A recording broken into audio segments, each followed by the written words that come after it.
अच्छा, doctor Mikao उसुई कौन थे? वो क्या करते थे? वो कैसे रेकी लेके आए? उसके बारे में हम जानेंगे। उसके बाद में कैसे रेकी के 5 प्रिंसिपल बने, वो कैसे काम करते हैं और फिर रेकी कैसे करनी है या रेकी के जो प्रॉपर सीखने का वो फिर हम आगे देखेंगे, ठीक है? तो इसमें जो रेकी की क्लास चल रही है, प्रॉपर जो सीरीज़ चल रही है, उसके अंदर अब मैं आपको बताती हूँ पहले, क्योंकि मैं ये सारी बातों का डॉक्टर मिकाओ उसुई कौन थे हमको जानने की ज़रूरत मतलब उतनी नीड शायद नहीं है, बट मैं ये प्रॉपर इसलिए पढ़ा रही हूँ कि हम जानें कि हम पढ़ क्या रहे हैं, हम सीख क्या रहे हैं। इसलिए मैं उसकी हिस्ट्री से लेके प्रॉपर डिटेल में आपको समझा रही हूँ कि देखिए क्या है, कहाँ से आई, ठीक है? तो अब जो उसकी हिस्ट्री निकल गई, पिछले सीरीज़ में वो कंप्लीट हो गई। अब इस सीरीज़ में डॉक्टर मिकाओ उसुई के बारे में जानेंगे, उसके बाद 5 प्रिंसिपल और फिर रेकी के बारे में, ठीक है? और मैं सारा बुक से पढ़ के इसलिए पढ़ा रही हूँ क्योंकि कोई चीज़ चूक नहीं जाए, क्योंकि ऐसे बोलना है तो शायद कोई चीज़ छूट जाएगी और मेरी फ़र्स्ट टाइम मैं क्लासेस ले रही हूँ, तो मुझे लग रहा है कि शायद कोई चीज़ छूट नहीं जाए, इसलिए मैं आपको इसमें बुक में देख के पढ़ा रही हूँ। तो 18वीं सदी के मध्य में मतलब जापान का एक शहर था, उसमें डॉक्टर मिकाओ उसुई जन्मे थे। मैं शॉर्ट में बता रही हूँ, कोई लंबा चौड़ा इनका नहीं बताऊँगी, बहुत शॉर्ट में बता रही हूँ, इसमें तो लंबा चौड़ा है बट वैसे। तो पहले ये बड़े होके मतलब एक स्पिरिचुअल टीचर भी थे और जापान के क्योटो सिटी के अंदर क्रिश्चियन कॉलेज के अंदर प्रिंसिपल थे, वहाँ पे बाइबल पढ़ाते थे। उसके बाद एक बार क्लास में बाइबल में जीसस के हाथों से स्पर्श मतलब टच थेरेपी जैसे लोगों को वो ठीक करते थे, उसका जिक्र चल रहा था। तो कुछ स्टूडेंट्स ने पूछा कि क्या बाइबल को सत्य और ईश्वर आज्ञा मानते हैं? तो उन्होंने डॉक्टर मिकाओ उसुई ने कहा बिल्कुल मानते हैं। तो फिर उन्होंने कहा कि बाइबल में ये लिखा हुआ है कि हे मानव, इस विद्या का कोई भी यूज़ कर सकता है और मुझसे भी अधिक बेहतर ढंग से रोगियों का उपचार कर सकता है। तो आप स्टूडेंट्स पूछ रहे हैं कि तो आप बताइए ये विद्या कहाँ है या है भी या नहीं, आप और हम इस विद्या को सीख के क्यों नहीं सीख सकते? तो डॉक्टर मिकाओ उसुई को ये क्वेश्चन लगा कि बात तो सही कही इन्होंने। तो अगले दिन उन्होंने प्रिंसिपल पद छोड़ दिया, उससे इस्तीफ़ा दे दिया क्योंकि उनके पास इसका कोई आंसर नहीं था। ये क्वेश्चन से वो थोड़े विचलित हो गए और वो इसकी खोज के लिए एक अनजान यात्रा पे निकल गए। बहुत सारे जापान के अंदर बहुत सारे बुद्ध मठ वगैरह बहुत से रहे, तो उनको पता चला कि बुद्ध इस विद्या का बहुत यूज़ करते थे, बट इसकी कोई डिटेल किसी को पता नहीं थी। उसके बाद बहुत देशों में निकले, बहुत देशों में उन्होंने चीनी भाषा भी, जैसे चीन में गए तो वहाँ की भाषा सीखी, बहुत सारे वहाँ के ग्रंथ वगैरह पढ़े, उनको कुछ नहीं मिला। फिर बाद में उनका जो भगवान बुद्ध का मूल जन्म स्थल है नॉर्थ इंडिया, तो उनको वो तिब्बत जाने की उन्होंने सोची, एक लास्ट होप होती है वैसे कि उसके अलावा मेरे पास और कोई होप नहीं है, लास्ट होप है, यहाँ जाके देखते हैं। यहाँ कुछ हद तक उनकी यात्रा सफल रही। उन्होंने भारत और तिब्बत के बहुत सारे ग्रंथ संस्कृत में थे, इसलिए उन्होंने संस्कृत भी सीखा और हम बहुत ग्रेटफुल हैं एक्चुअली डॉक्टर मिकाओ उसुई के लिए कि उन्होंने हमारे लिए इतनी मेहनत की, जब आज हम सब इसका फल हम ये सारी चीज़ें हम ये सारी चीज़ें सीख के हम इसका यूज़ कर पा रहे हैं। तो जैसे तिब्बतीय लोटस सूत्र के बारे में छोटा सा इसमें है कि ये क्या है। तिब्बत के बौद्ध ग्रंथों में इसका उल्लेख है रेकी का, जिसमें लोटस सूत्र का नाम ज़्यादा चर्चित है। वहाँ पे सांकेतिक भाषा में इस विद्या के बहुत रहस्य समझ में आए, जानने को मिले, बट ऐसा कोई संकेत नहीं मिला जिससे ये पता चले कि ये विद्या को प्राप्त कैसे किया जाए। कहीं कोई विधि का वर्णन नहीं मिला और नहीं बौद्ध महंतों को इस विषय की कोई जानकारी मतलब स्पेशल उनको कुछ पता था। ये ऐसे हो गया कि जैसे मंजिल तो मिल गई, लेकिन इस तक पहुँचे कैसे, मतलब उसका रास्ता नहीं था। तो डॉक्टर मिकाओ उसुई जापान आए, उनके जो फ्रेंड थे महंत रोबोट, उनके सामने उन्होंने अपनी समस्या रखी, तो उन्होंने निष्कर्ष निकाला फाइनली कि जो एकांत उपवास और ध्यान साधना, उससे ही हम भगवान की ईश्वरीय भाषा है उसको हम समझ पाएंगे, डिवाइन लैंग्वेज, क्योंकि भगवान बुद्ध, महावीर, जीसस, मोहम्मद पैगंबर, जितने भी महात्मा बहुत सारे हुए, उन्होंने उपवास और गहन ध्यान साधनाओं से उनकी पर्टिकुलर विद्याएं उन्होंने प्राप्त की थी। डॉक्टर मिकाओ उसुई उस चीज़ से सहमत हुए, एग्री हुए। फिर वो ध्यान साधना के लिए क्योटो शहर के 20 किलोमीटर दूर मतलब एक पवित्र पहाड़ी है, कुरियामा उस नाम की पहाड़ी है, वहाँ पे गए। वहाँ एकांत झील के किनारे चट्टान, झील वहाँ पे थी, वहाँ पे चट्टान पे बैठ के नॉर्थ दिशा की तरफ ईस्ट की तरफ मुँह करके बैठ गए। उनकी तपस्या चालू हो गई।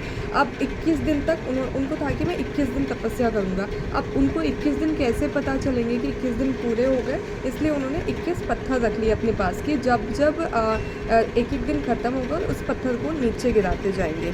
अब ये हुआ कि 20 दिन तक साधना कर ली उन्होंने पूरी, उनको कुछ भी नहीं मिला, नथिंग। फिर 20 दिनों में वो बहुत मतलब है ना कमज़ोर भी हो गए थे भूख से। ऐसा लगता था कि उनमें उठने की भी शक्ति नहीं रही और उनको ऐसा लगा कि मतलब मरने वाले हैं। मतलब उनको ऐसा लगा कि टाइम उनका आ गया। उनको मतलब इतने कमज़ोर हो गए थे, उनमें ताकत नहीं बची। अब जब डॉक्टर मिकाओ तपस्या कर रहे थे तो ये उनकी लास्ट नाइट थी, 21st नाइट उनकी लास्ट नाइट थी।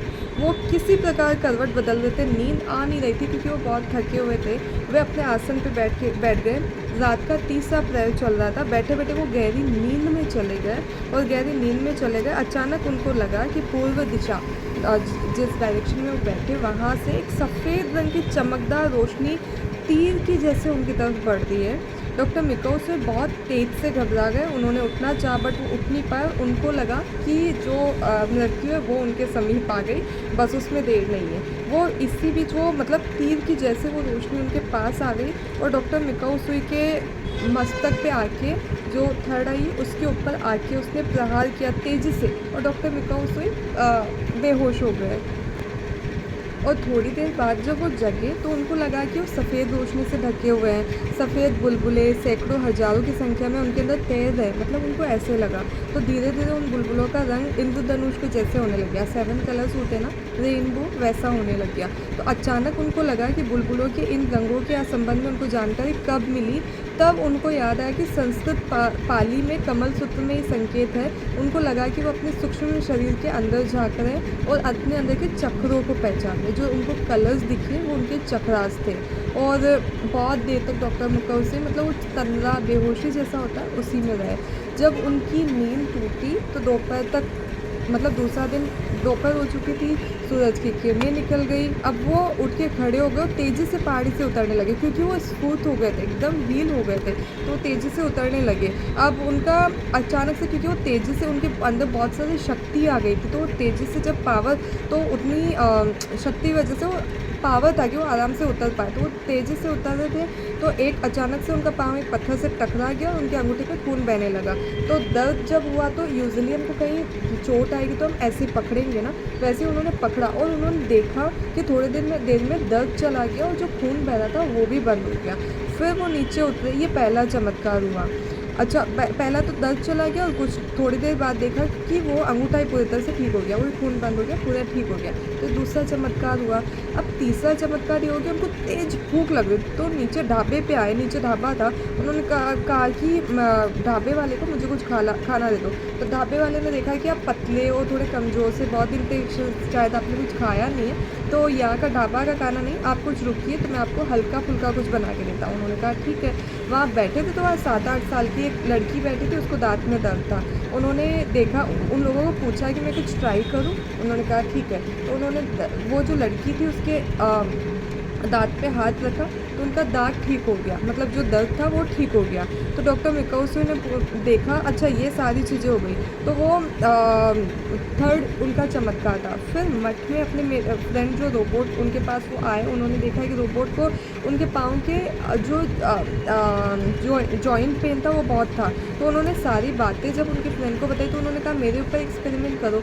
उन्होंने उनके ऊपर जब एक्सपेरिमेंट किया तो उनका जॉइंट पेन चला गया। तो उन्होंने डॉक्टर मिकाओ को ये ब्लेस किया कि आप पूरे दुनिया में पीड़ित लोग हैं उनका इलाज करो।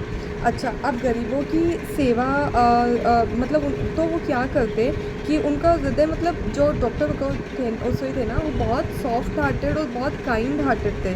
तो उन्होंने गरीब और जो पुअर लोग हैं या भिखारियों की कॉलोनी है उनमें रह के उनको मतलब लोगों से मुक्त करें, ऐसा उन्होंने सोचा। उनको आश्रमों में, नौकरियों में लगा दिया। ऐसा बहुत लोगों का लाइफ बदल गई। बट उनको ये तब हर्ट हुआ जब पुराने लोग वापस ऐसे ही होके आ रहे थे। तो मतलब क्योंकि लोगों को लगता था जो माँगने वाले उनको नौकरी लग गई तो उससे ज़्यादा माँगना उनको ज़्यादा ईज़ी लग रहा था वैसे। तो उनको मतलब जिन लोगों की बीमारियाँ ठीक हो रही थी वो वापस बीमार हो रहे थे। तो फिर उनको भगवान बुद्ध की बात याद आई कि तन का नहीं आत्मा का सुधार करो। मन सुधर गया तो तन उसकी परछाई है, वो अपने आप सुधर जाएगा। और अगर मन नहीं सुधरा तो तन का स्वास्थ्य और रोग मुक्ति हमेशा असंभव रहेगी। रोग की मूल जड़ ही कर्म है, मन में है, आत्मा में, शरीर केवल वाहक है। अब डॉक्टर मिकाओ से समझ गए कि मतलब जो है ना प्यासे को ही पानी पिलाना चाहिए। जो प्यासा नहीं है या जो नहीं माँगे उसको नहीं पिलाना चाहिए, उसको वैल्यू नहीं होती।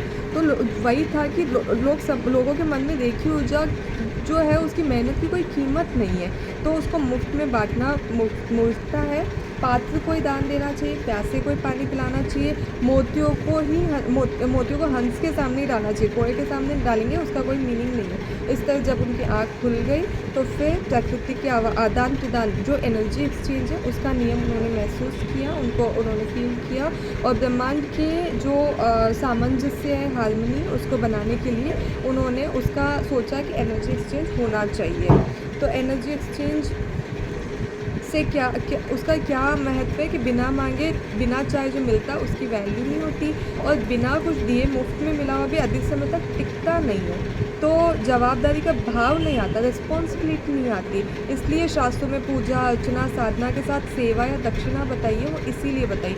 इसलिए लाइफ में बिना एनर्जी एक्सचेंज कोई चीज़ वैल्यू नहीं करती है। इस टाइप से डॉक्टर मिकाओ ने रेकी पद्धति के लिए 2 प्राथमिक नियम बनाए। जो रेकी व्यक्ति प्राथमिक उपचार लेना चाहे उसके लिए रेकी उपचार उसे ही रेकी दें, जो रेकी शिक्षा लेना चाहे उसे ही सिखाएं। दूसरा, सिखाने वाले व्यक्ति से किसी भी प्रकार की सेवा या दक्षिणा या फिर एनर्जी एक्सचेंज का विधान कंपल्सरी है, ऐसा था ताकि व्यक्ति के जीवन में रेकी का महत्व बना रहे, अभ्यास करने का भाव और जवाबदार रहे और रिस्पॉन्सिबिलिटी रहे। और साथ साथ डॉक्टर मिकाओ ने रेकी चैनल बनने वाले व्यक्तियों के लिए 5 सैद्धांतिक नियम भी बनाए ताकि धीरे धीरे उनकी